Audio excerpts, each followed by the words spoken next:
Yo, what's up guys? We are back, and today we're here with another update on the progress of the forbiddencraft server. Now, I do want to say that this isn't particularly an update showcase, but rather just going over some minor tweaks that I have made to previous updates that I've already showcased.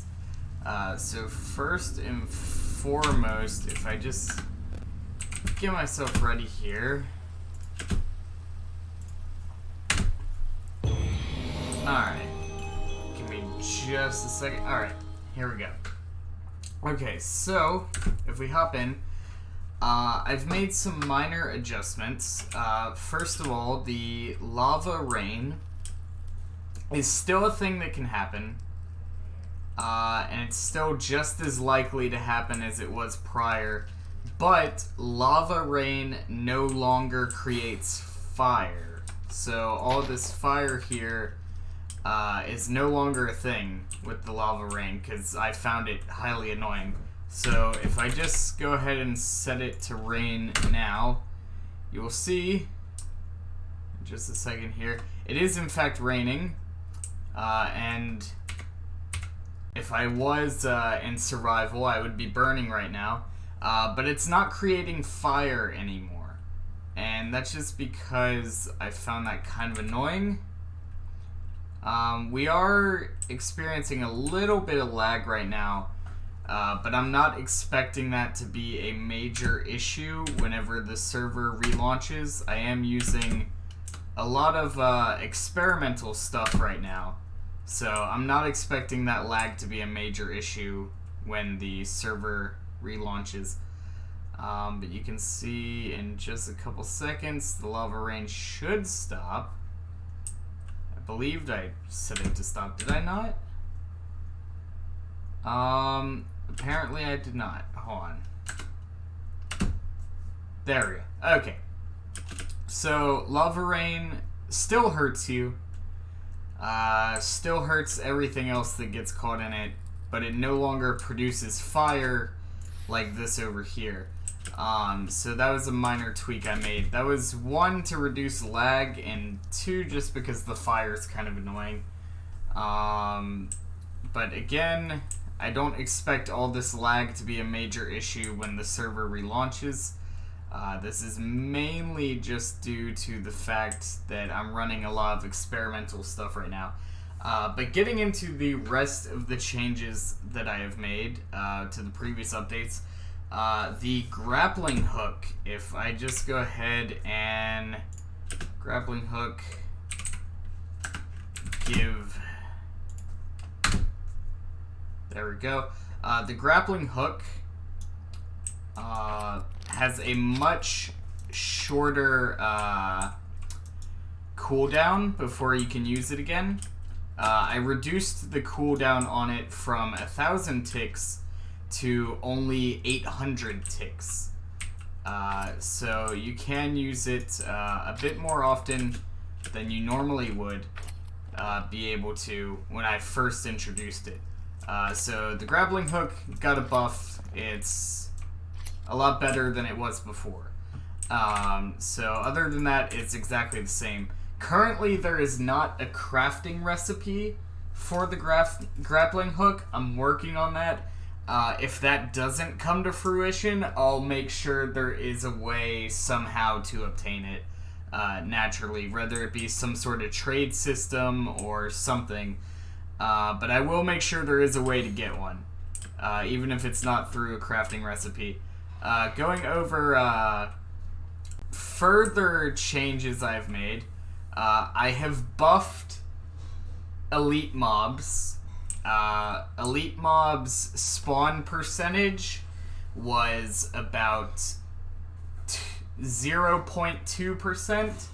I have increased that to 0.6%. So elite mobs are 3 times more likely to spawn than they were before. It's still going to be fairly uncommon to find one, because 0.6 is not super likely. but they will show up. So you can see this is a normal mob. We do have a bunch of elite mobs under the ground there. There's an elite mob there. But not only have I buffed the amount that they spawn, but I have also changed the leveling system slightly. So they will spawn at slightly higher levels than they previously did. And the level cap is now set to 250, whereas before it was 150.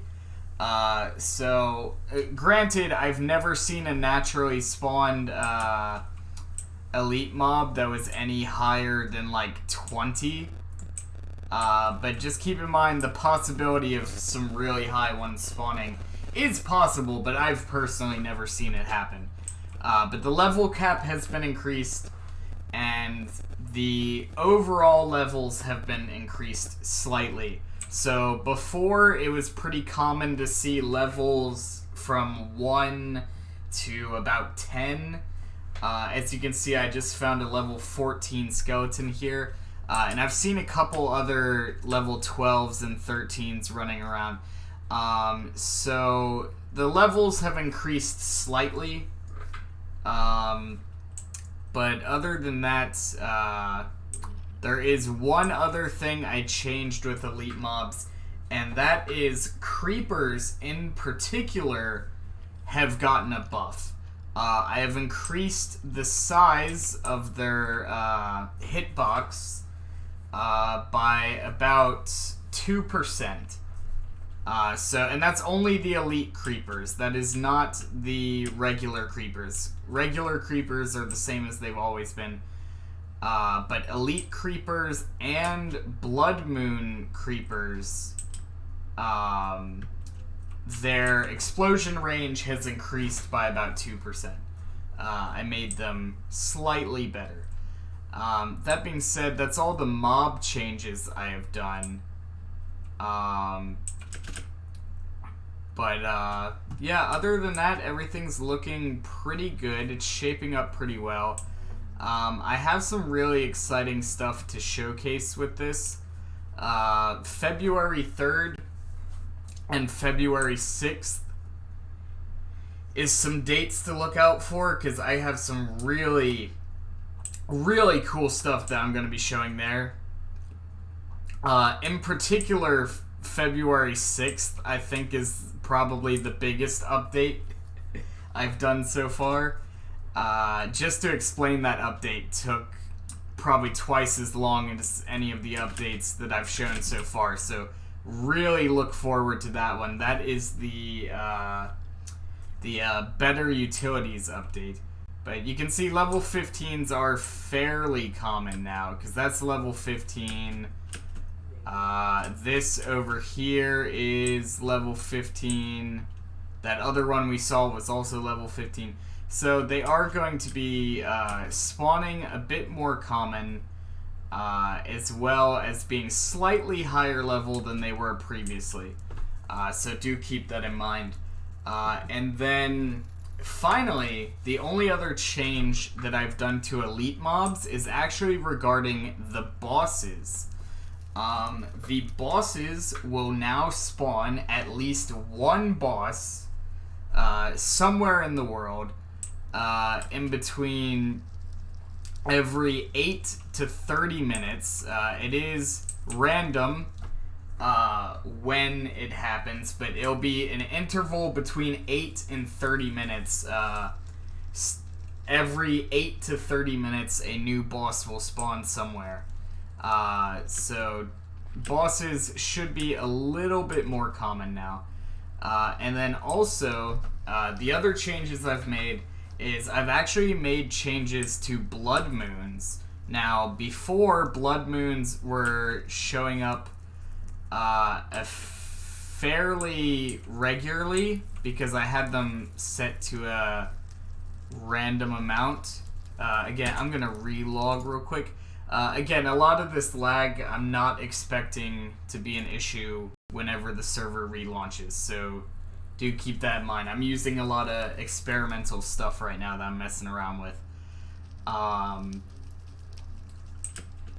But the blood moons now, because in my playtesting, I was showing that blood moons were coming up very common, because I previously had them set to show up just randomly.